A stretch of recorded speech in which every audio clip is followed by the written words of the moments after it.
긴급 속보가 떴습니다. 가계대출 빗장이 푼다. 한도 상향 조정이 확정이 되었다고 합니다. 그래서 지금 선진국과 너무나 많은 다른 행보를 보이고 있습니다. 선진국 같은 경우는 흔히 다른 나라 같은 경우는 의식주, 특히 아파트, 집, 주택, 먹고 자고 하는, 입고 하는 것은 규제를 하지 않습니다. LTV, DSR 규제가 거의 없는 국가들이 많습니다. 그래서 다른 나라들과 너무나 형평성에 어긋나기 때문에 지금 조속히 빨리 가계대출 문제를 정리를 하는 것이 맞다고 생각들고, 이러한 부분들이 지금 한도 상향 조정으로 나타났다, 이렇게 보시면 될 것 같습니다. 그래서 다른 나라 사례들을 한번 보도록 하겠습니다. 세계 주요국 LTV 주택담보 비율입니다. 대출 비율 보시면은 미국은 80%입니다. 기본이. 그리고 스웨덴도 85%, 그리고 노르웨이 85%.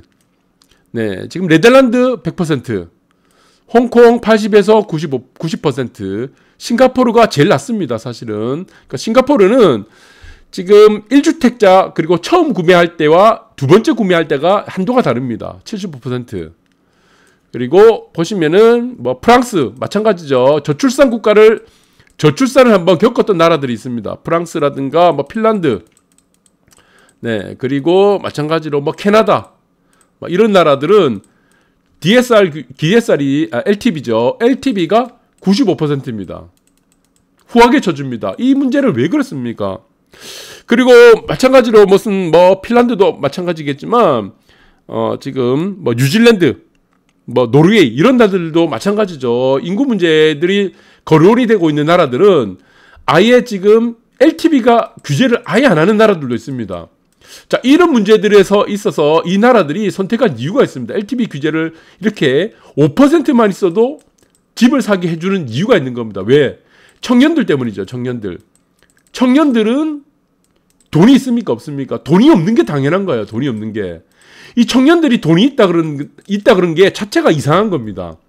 그래서 청년들, 특히 결혼을 앞둔 세대들이죠. 이 사람들이 돈이 있을 이유가 있습니까? 사회에 진출한 지가 얼마 안 되는데.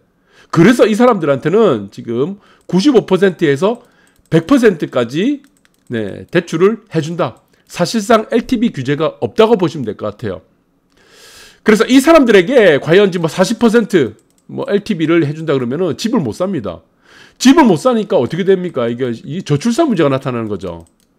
이래서 저출산 문제가 나타나는 겁니다. 그래서 이런 문제들을 해결하기 위해서 각국에 있는 나라들, 특히 인구 문제를 겪고 있는 나라들은 대부분이 LTV 규제를 아예 없애거나 95%까지 해주는 추세가 현재 선진국에 가고 있는 형태다. 이렇게 보시면 될 것 같습니다. 그리고 지금 영국도 마찬가지예요. 지금 선진국 중에 지금 미국도 마찬가지고 대부분의 이제 서구 유럽, 구라파 쪽 대표적인 선진국이죠.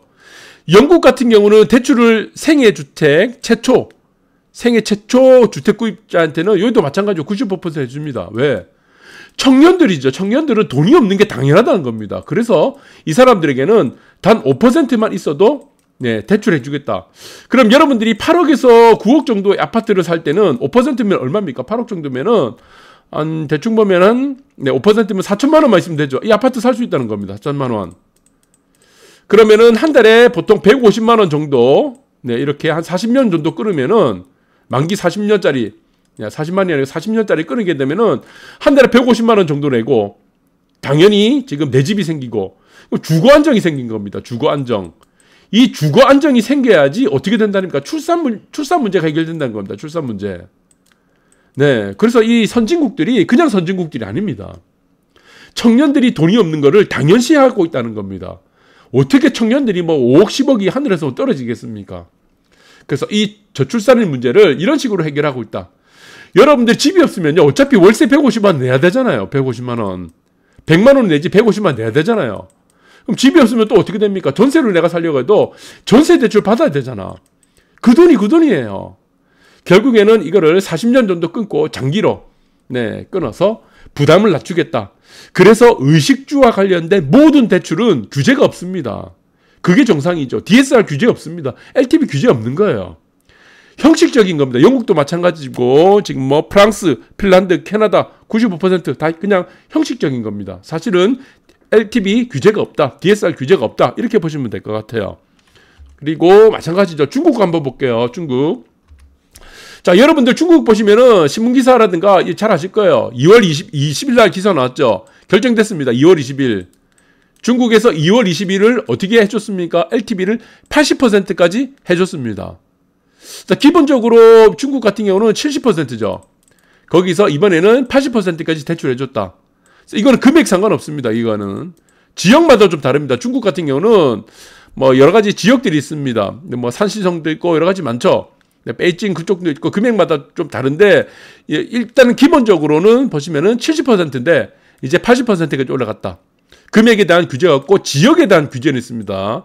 지역별로 조금 차이가 있어요. 중국 같은 경우는. 그러나 기본적으로 LTV는 70% 유지하고 네, 대부분의 지역은 이번 지난달이죠. 네, 80%까지 높였다. 이렇게 보시면 되는데, 자, 중국을 보시면은 중국 금융당국은 시중은행들이 원칙적으로 LTV를 70% 이내에서 유지하도록. 그러니까 중국 같은 경우는 대부분이 70%죠. 그래서 이것은 지역마다 다르다고 그랬죠.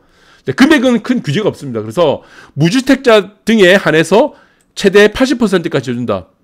중국도 사실은 인구 문제를 겪고 있습니다. 저출산 문제를 같이 겪고 있어요. 그래서 중국도 마찬가지로 청년들에게 대해서는 청년들이 돈이 없는 건 당연하다는 겁니다. 이거를 어떻게 40% 대출 규제 묶습니까? 말이 안 되는 얘기죠.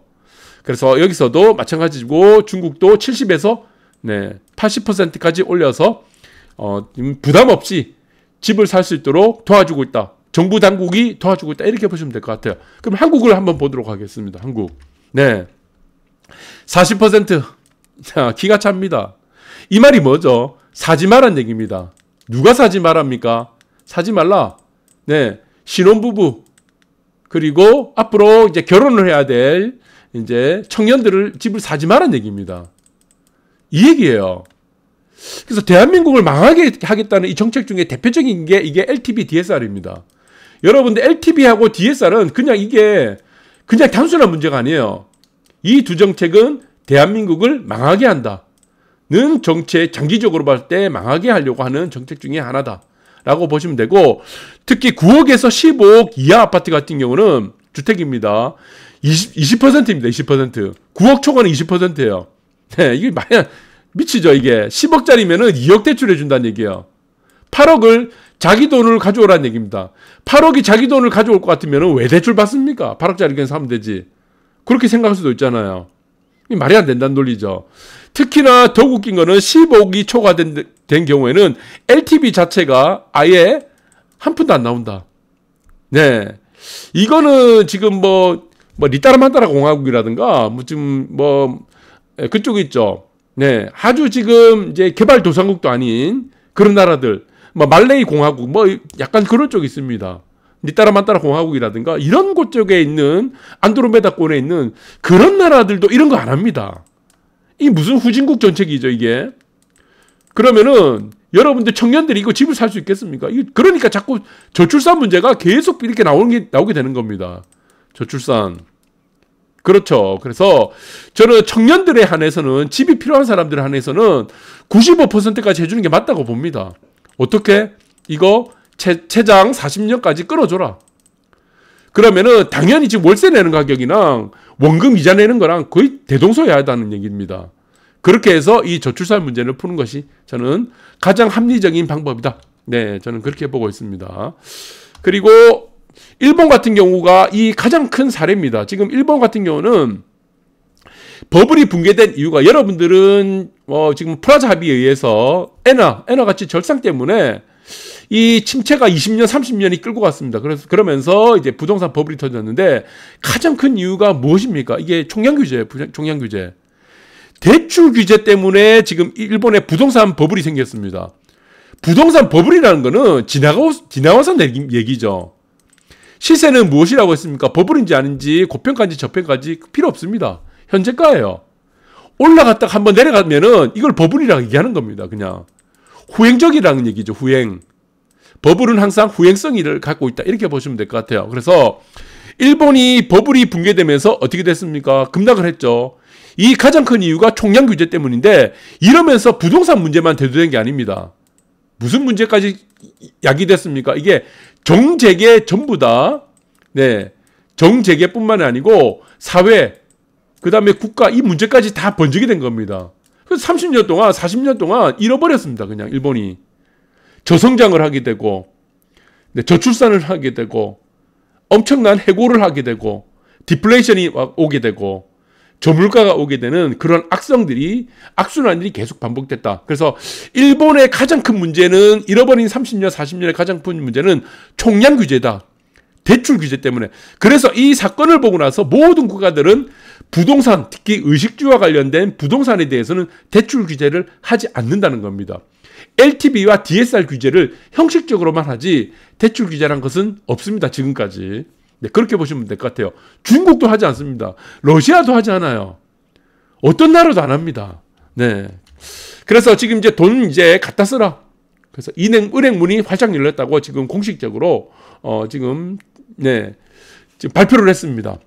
그래서 DSR 규제 하나도 최대 관심 이제 앞으로 되겠죠. 그래서 4대 시중은행 가계대출 빗장 푼다. 한도 상향.